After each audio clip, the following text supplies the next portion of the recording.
హనుమాన్ జయంతి వచ్చింది, ఇతర పండుగలు వచ్చినాయి. చిన్న సంఘటన జరగకుండా, శాంతి భద్రతలకు ఎక్కడ విఘాతం కలగకుండా ప్రతి నిమిషం మేము పర్యవేక్షించుకుంటూ ఈ అన్నిటిని కూడా నిర్వహించినాము.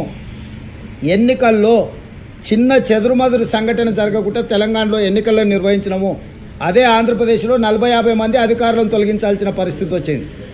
తెలంగాణలో కేంద్ర ప్రభుత్వం టీఆర్ఎస్ కూడా మా మీద ఆరోపణ చేయలేకపోయింది. ఎన్నికల నిర్వహణలో ప్రభుత్వం అధికార దుర్వినియోగం చేసిందని చిన్న స్టేట్మెంట్ అయినా మా రాజకీయ ప్రత్యర్థులైనా ఇచ్చిండ్రా. పరిపాలనను సమర్థవంతంగా నిర్వహించడం కాంగ్రెస్ పార్టీకి వెన్నతో పెట్టిన విద్య. అనుభవజ్ఞులైన మంత్రుల సహకారంతో అద్భుతమైన పరిపాలనకు సింగిల్ కేసు ఏదైనా పెట్టినామా మేము? ఇతర రాష్ట్రాలలో జరుగుతున్న పరిణామాలు మీరు చూస్తలేరా? గతంలో కానీ ఇప్పుడు కానీ తెలంగాణలో అట్లాంటి పరిణామాలు ఏమన్నా ఉన్నాయి? జరగకపోతే బాగున్నట బాగలేనట? బాగున్నదాన్ని ఇప్పుడు ప్రజలు ఎన్నుకున్న ప్రభుత్వాన్ని పడగొట్టాలన్న భావదారిద్ర్యం కేసీఆర్కు రావడమే కేసీఆర్ యొక్క భావదారిద్ర్యము. 17 సీట్లు ఓడిపోయి 8 సీట్లలో డిపాజిట్లు పోయి 14 సీట్లలో థర్డ్ ప్లేస్ వచ్చినాక కూడా కేసీఆర్కు కనివిప్పు కలగలేదు. ప్రజల తప్పు అన్నట్టుగా మాట్లాడుతున్న వాళ్ళకు ఓట్లు లేకపోవడం. శాసనసభ ఎన్నికలలో 37.5% ఓట్లు వచ్చిన బీఆర్ఎస్ పార్లమెంట్ ఎన్నికలకు వచ్చేవరకల్లా 16% ఓట్లకు పడిపోయింది. కేవలం కాంగ్రెస్ను ఓడించడం కోసం మొత్తం గంపగుత్తగా తీసుకుపోయి బీజేపీకి ఓట్లు వేసారు. సిరిసిల్ల బీజేపీ ఫస్ట్ వస్తుందా కేటీఆర్ కాన్స్టిట్యున్సీలో? సిద్దిపేటలో బీజేపీ బీఆర్ఎస్కు సమానంగా ఓట్లు వస్తాయా కాంగ్రెస్ను దెబ్బతీయడానికి? వాళ్ళ మెదకు వాళ్ళ కంచుకోట అన్నారు కదా, ఆడ కూడా థర్డ్ ప్లేస్ వచ్చిందంటే కేసీఆర్కి ఇప్పటికైనా కనువిప్పు కలగాల్సిన అవసరం ఉందా లేదా? మొన్నటి వరకు గేట్లకు రాని అని ఎమ్మెల్యేలను పిలిచి భోజనాలు పెట్టే కాడికి వచ్చింది. తలుపులు మూసి కాళ్ళు పట్టుకుంటుండో కడుపులో తలకాయ పెడుతుండో నాకైతే తెలియదు, కానీ వాళ్ళు నమ్ముతారా?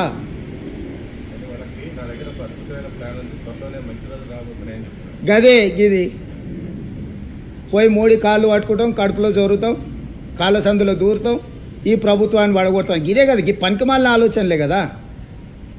ప్రతిపక్ష నాయకుడికి అసెంబ్లీకి రమ్మంటే రాడు, రాష్ట్ర అవతరణ దినోత్సవాలకు ఆహ్వానిస్తే రాడు. రాష్ట్ర అవతరణ దినోత్సవాలలో ప్రతిపక్ష నాయకుడు మాట్లాడడానికి మైక్ ఇవ్వాలంట. సిగ్గునాదా? ఎక్కడన్నా భారతదేశంలో ఎక్కడైనా ఈ సాంప్రదాయం ఉందా?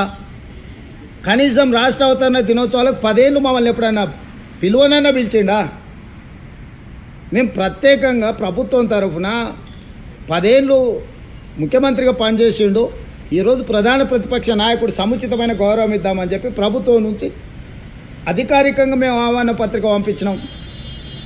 ఏమాత్రం తెలంగాణ ఉద్యమ సోయి కేసీఆర్ గారికి ఉండి ఉంటే వారు అక్కడికి వచ్చి హుందాగా కూర్చొని 10 సంవత్సరాలు పూర్తి చేసుకుంటున్న తెలంగాణ సంబరాలలో పాల్గొని ఉండేవాడు.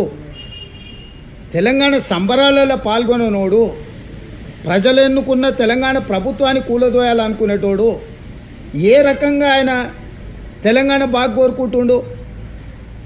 అంటే స్వార్థము, దోపిడీ, కుటుంబానికి అన్నీ ఉండాలన్న కోరిక, ఇవన్నీ ఎల్లకాలము వాళ్ళని బతికించవు.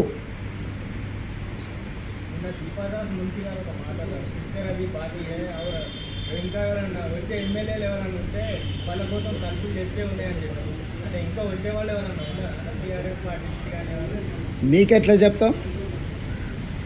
షేర్నాకి ఎట్లయినా మీకే చెప్తాం.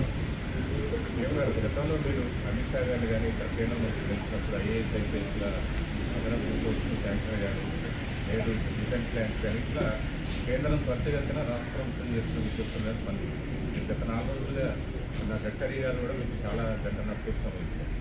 ఓవరాల్గా ఈ 3 రోజులు మీరు చేసిన ప్రతిపాదనలకి ఏ మేరకు కేంద్ర ప్రభుత్వం డెఫినెట్గా పాజిటివ్గా ఉంటుందని. ఇప్పుడు మీకు మన కంటోన్మెంట్ ఏరియాలో మనకి ఎలివేటెడ్ కారిడార్స్ ఉన్నాయి, అంటే రోడ్లు 25 ఏళ్ళ నుంచి పెండింగ్ ఉండే. మేము వచ్చినెంబడే రాజ్నాథ్ సింగ్ గారిని కలిసి అనుమతి తీసుకున్నాం కదా. చాలా వరకు కేంద్ర ప్రభుత్వం నుంచి రావాల్సిన నిధులు విడుదల చేయించుకున్నాం కదా. ఇప్పుడు కొత్త ప్రభుత్వం వచ్చింది, బడ్జెట్ పెట్టబోతున్నారు, ఫుల్ ఫ్లెడ్జ్డ్ బడ్జెట్లో రాష్ట్రానికి కేటాయించాల్సిన నిధులకు సంబంధించి ఎందుకు ఇంత హడావిడిగా మేము వచ్చినాం ఈరోజు?